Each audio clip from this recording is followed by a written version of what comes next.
আসসালামু আলাইকুম।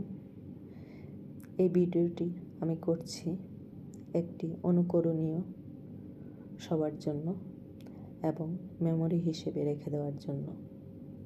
মা বাবার প্রতি এই দায়িত্ব কর্তব্য পালন করা একটি পবিত্র দায়িত্ব, যা কেবল একদিনের আনুষ্ঠানিকতা নয়, বরং জীবনের প্রতিটি দিনই পালনীয়। মা বাবার ভালোবাসা সন্তানের প্রতি নিঃশর্ত, চিরস্থায়ী এবং দোয়া তো অবশ্যই থাকবে। আমার বৌমা এবং আমার ছেলে সেই সুদূর প্রবাস থেকেও, কাছে থেকেও দূরে থেকেও আমার কাছে। আমি কয়েকদিন থেকে অনেক অসুস্থ, কিছুই খেতে পারছিলাম না। ওরা আমার জন্য সেই দূরপ্রবাস থেকে আমার জন্য পার্সেল করে খাবার পাঠিয়েছে।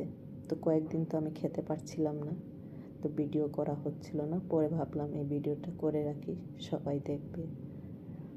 হয়তো আমি না থাকবো না, সবার জন্য রেখে দিলাম।